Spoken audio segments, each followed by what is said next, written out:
Hello, welcome back for another session. This video will just talk about session 3, which is entitled "Who Are the Savers?" and this starts looking at the second chapter of the workbook, which is saving and borrowing.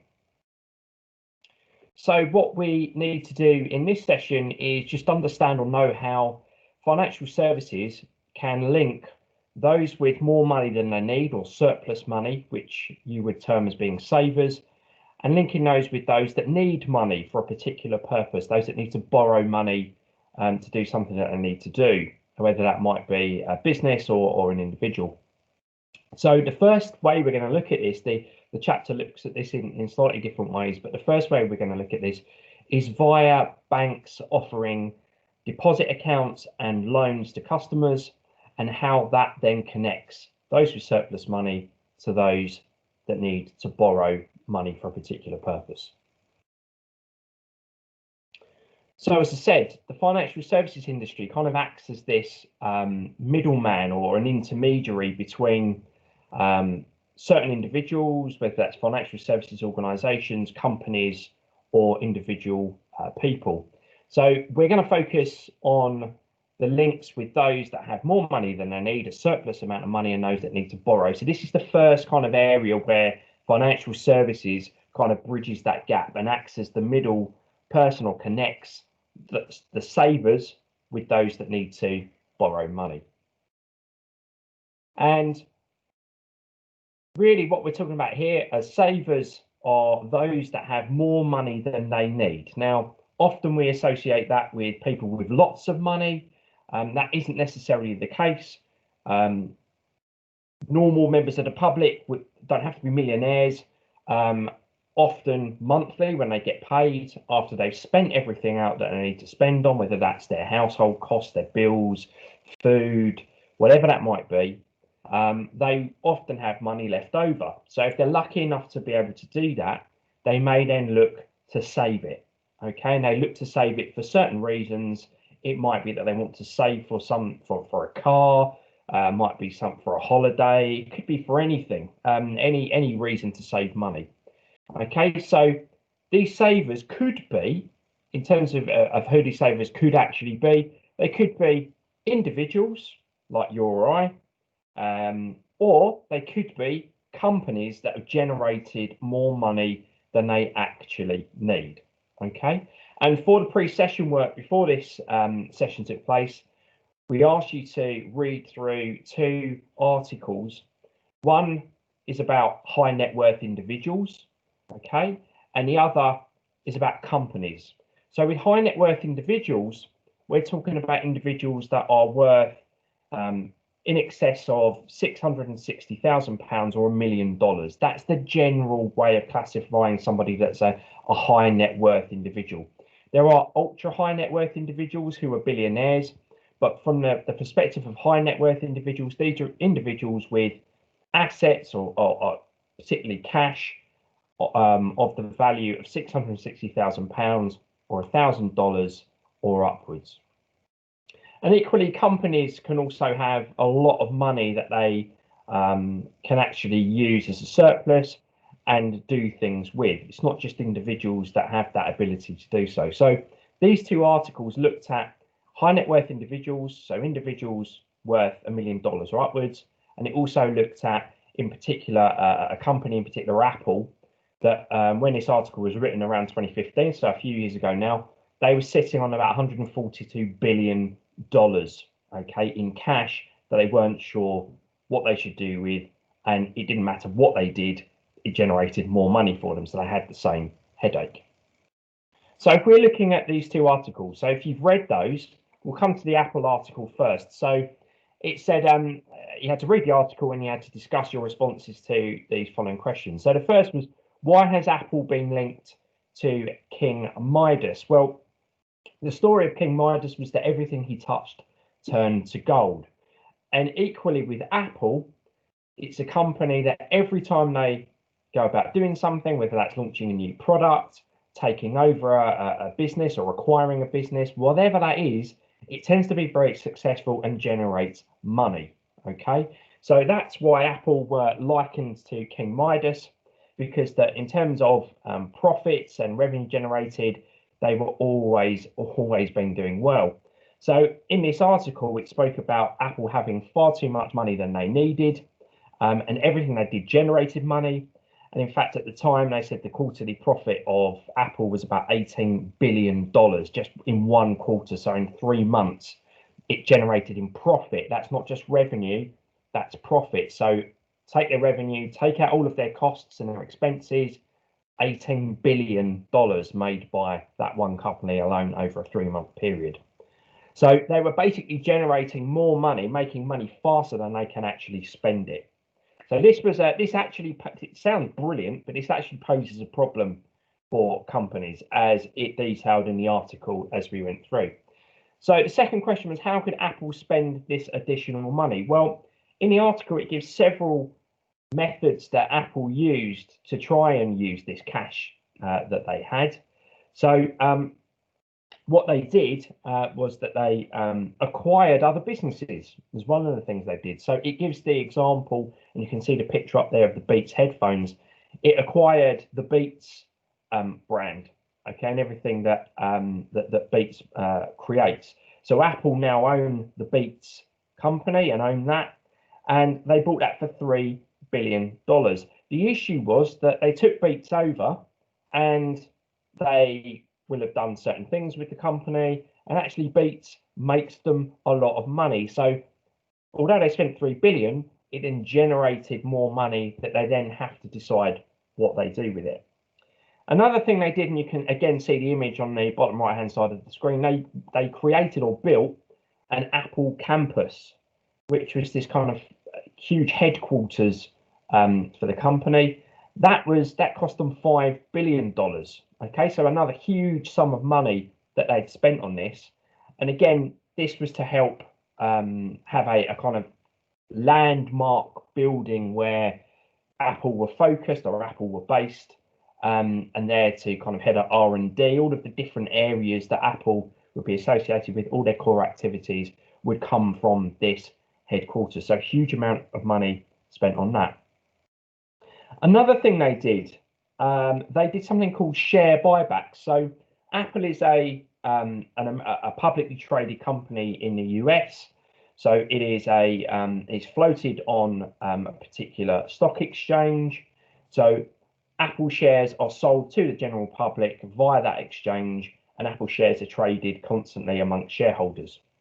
Now, what Apple did, and one of the options, was to buy back some of those shares from shareholders. So they used some of the cash to buy back shares from the shareholders to use up some of that cash. Now, Apple spent $45 billion in 2012 trying to do that.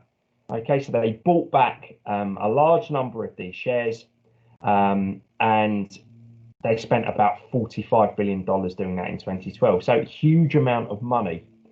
Okay. The other thing they did was they invested in bonds. So we'll talk about bonds a bit later down the road when we look at the different financial instruments. So we'll look at equities or shares. We'll also look at bonds. And bonds is a way that you can invest your money and get a return from those bonds. And it's very much like taking out a loan. So if you issue a bond, you're basically going out there to borrow money from an investor.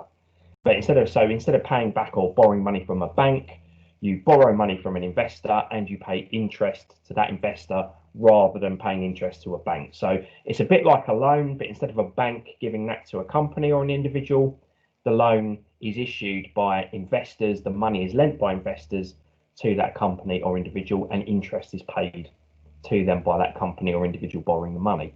Well, what Apple did was they invested some of their money in bonds.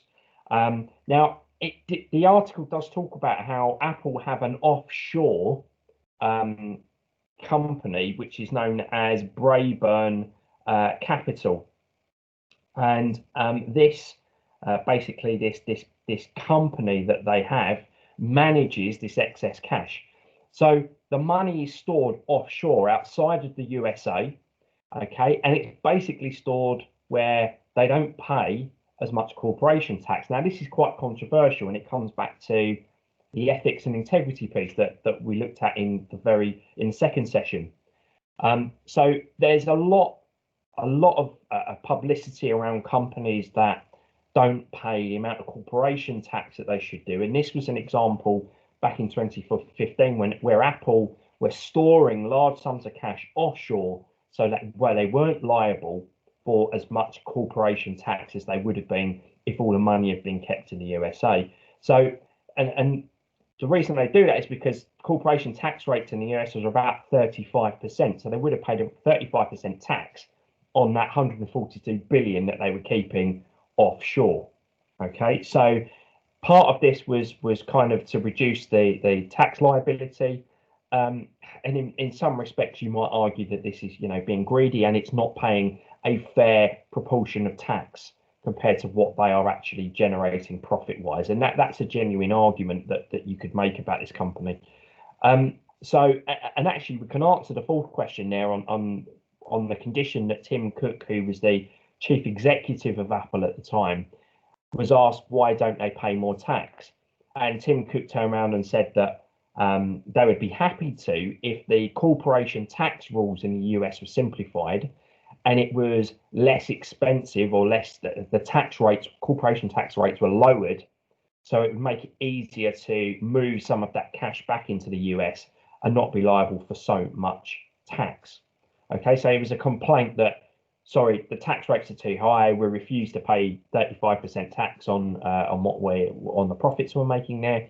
Therefore, if the tax code was simplified, so it made it easier to pay tax and also to transfer that money back, then they would be happy to do so.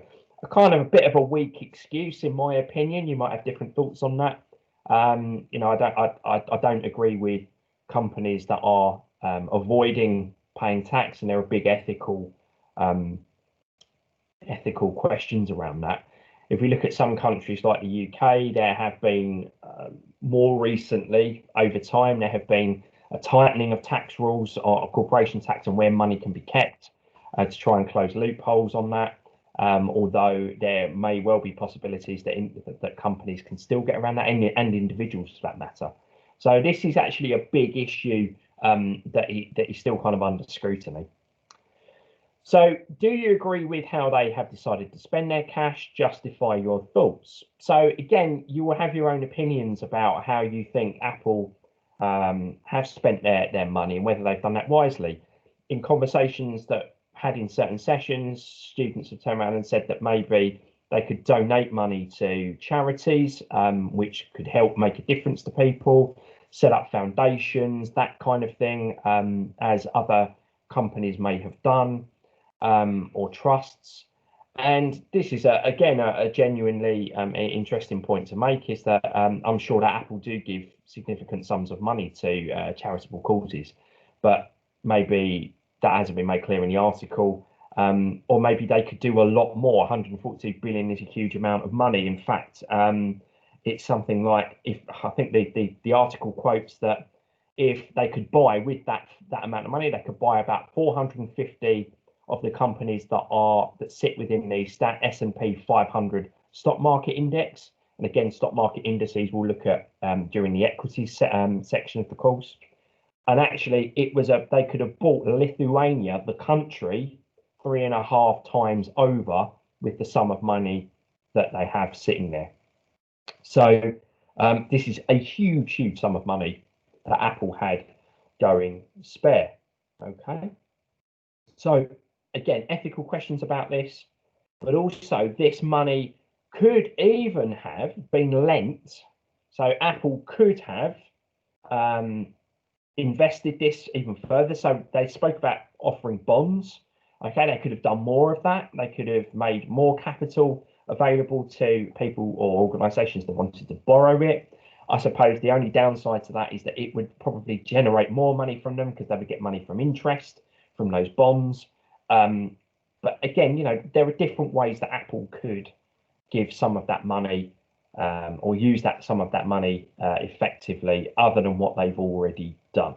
Okay, so basically we're saying here Apple have been far too successful at generating money and doing well for itself. Okay, so yeah, it's a difficult one. Okay, so that was Apple.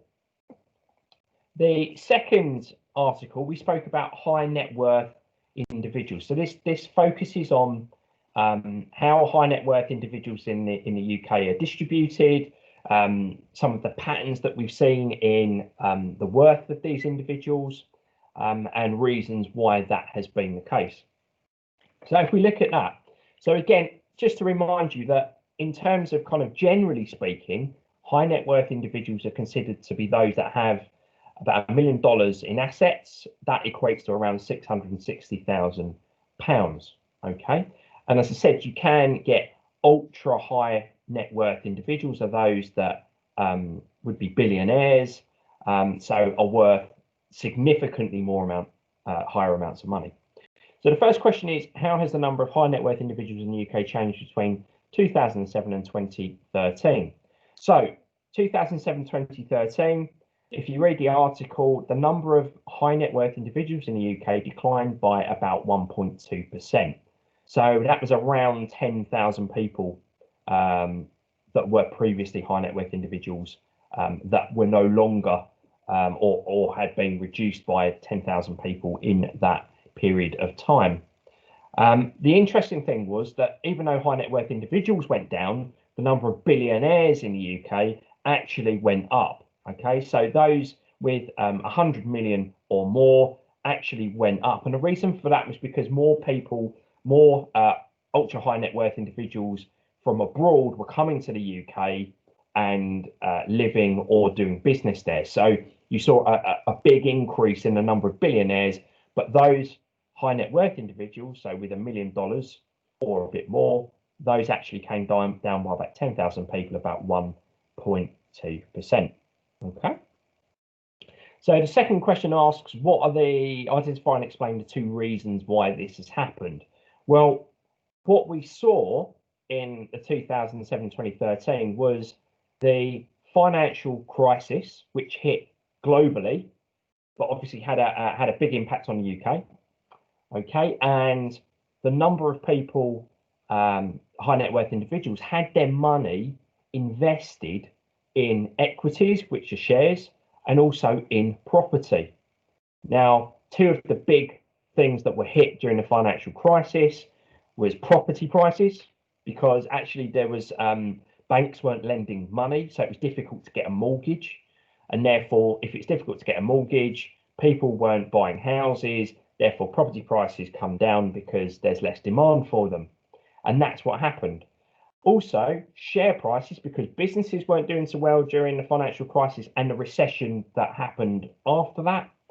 That meant that share prices also came down as people sold their shares because they were making losses.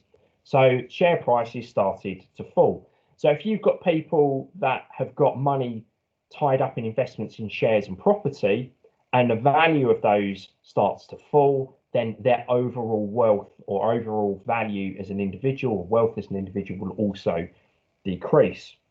So we saw high net worth individuals see their wealth decrease by about 0.9%, so just under 1% in percentage terms.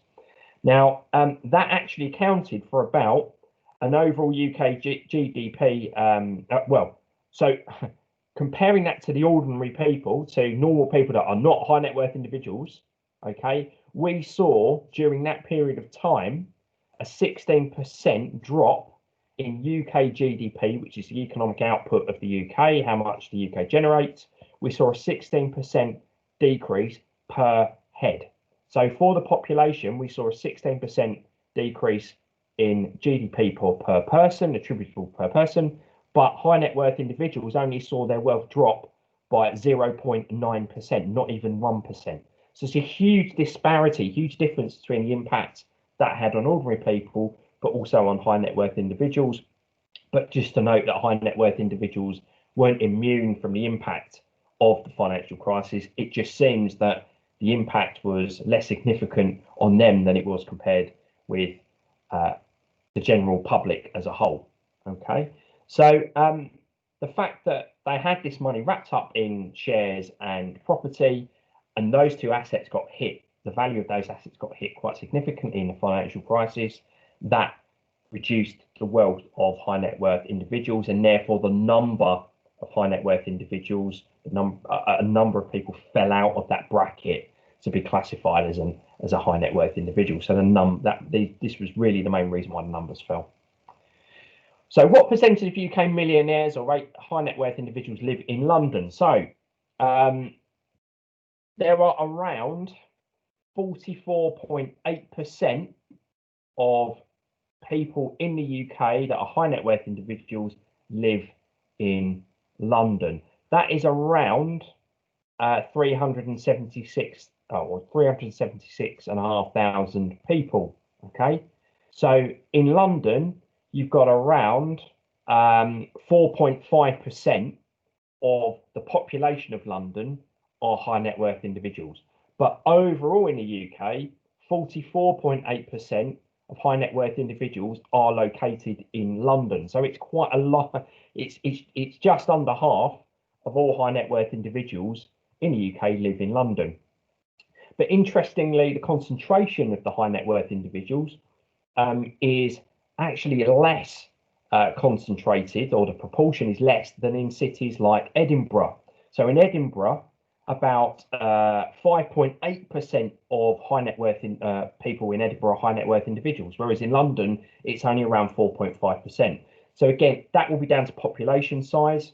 But it's interesting to note that the concentration of high net worth individuals is actually higher in other cities around the UK than it is in London.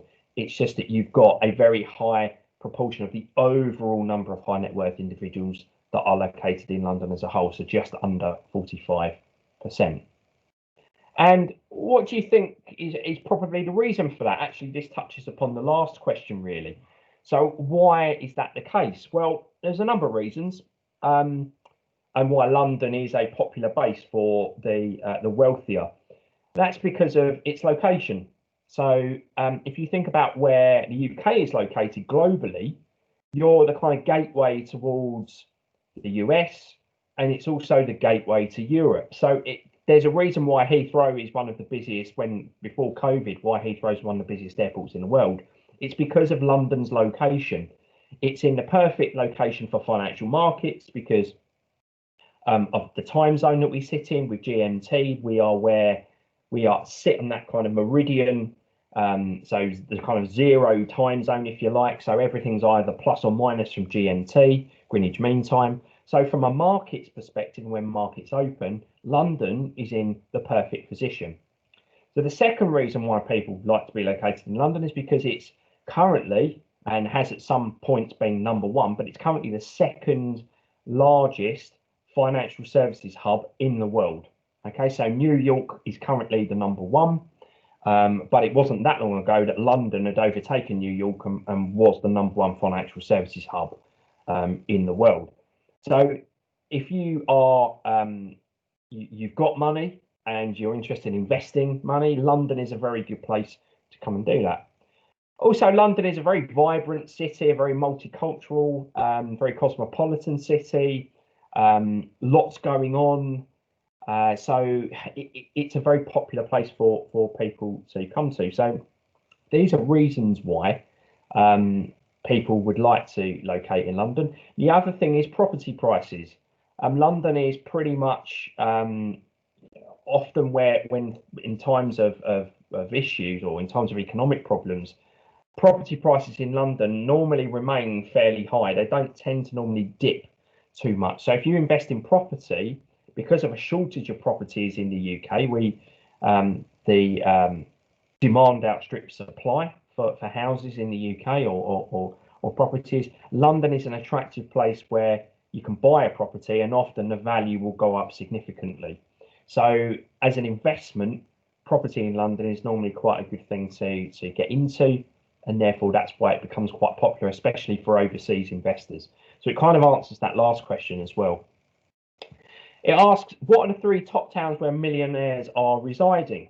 Now, this is another interesting one because the areas or the towns that it indicates are all in what you would kind of classify as the home counties. So they're all in commutable distance to London. So what you've got are probably people that work in London and commute out of London on a regular basis, on a daily basis. Okay, so they don't necessarily want to live in London, but they work in London. So we have Windsor, which is in Berkshire. Okay, so Windsor is, it has very strong royal links. Weybridge, which is in Surrey. Okay, so again, very easy to commute into London. And the third one is in Kent. It's Sevenoaks, which again, I used to be on the Sevenoaks train line. Sevenoaks, you can get into the city in about 20 minutes by train. So it's a very quick commute. Actually, probably takes less time to get from Sevenoaks to London than it may do to commute from East London into Central London. It's very, very quick indeed. So again, it's about commuting distance for work.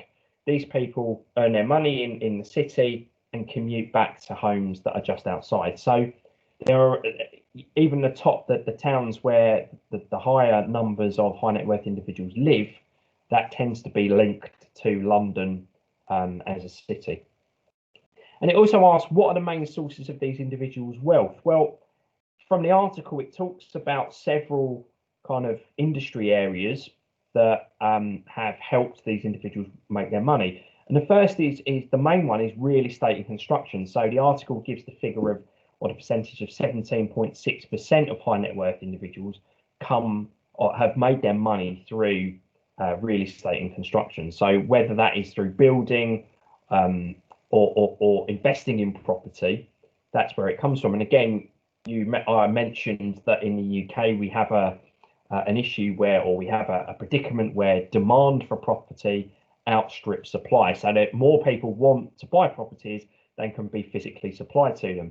Therefore, that prices of properties go up. So you can imagine that part of the solution to this is to build more houses, more places for people to live, and that's why it's likely that those in construction and in real estate and investing in property normally do quite well for themselves.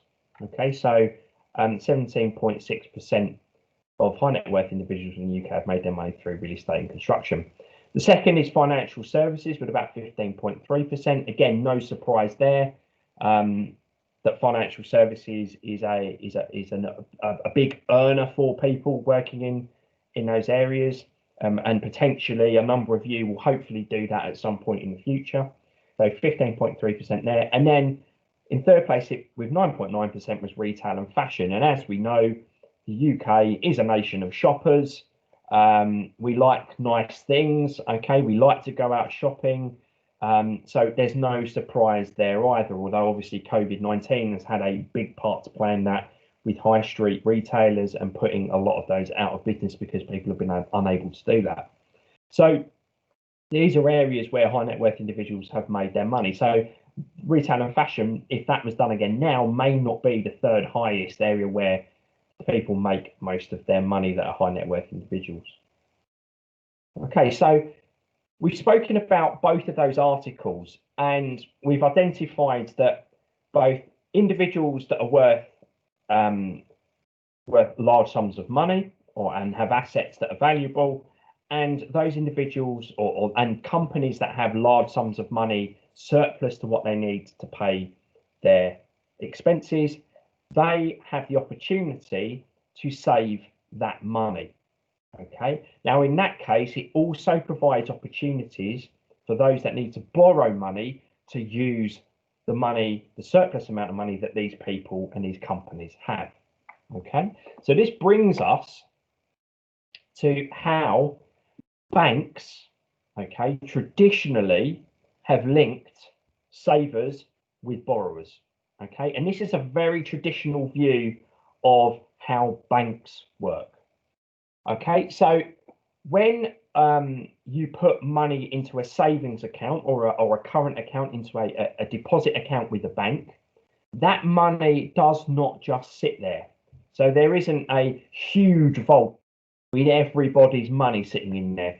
And when you withdraw money, someone doesn't go downstairs, pick up a bag of money, put it in from this vault, put it into a bag and hand it over to you over the counter. That's not what happens.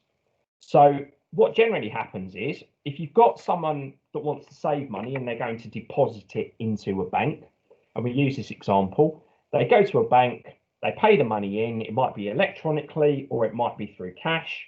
Although large sums of money now, if you're paying it in, they want to know where that's coming from because of money laundering and the issues that brings up. In a bank, okay, they then do something with that money. So if we take this example, if in a year customers go to a particular bank and they deposit or save, put money into their accounts worth about £100 million, okay, the bank doesn't just sit on that, they do something with it.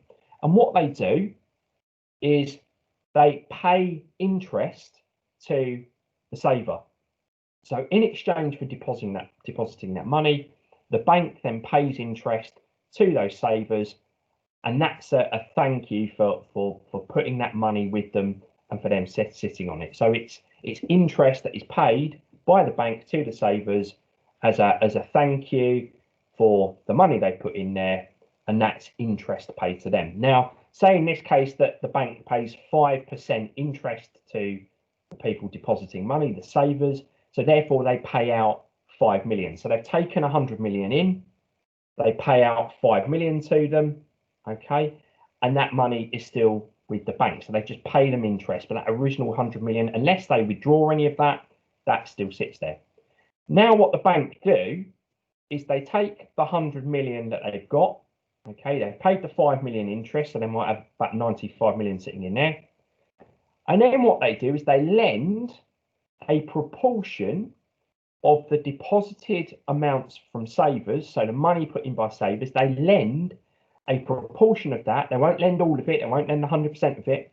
They will lend maybe 10% of that money to people that want bank loans.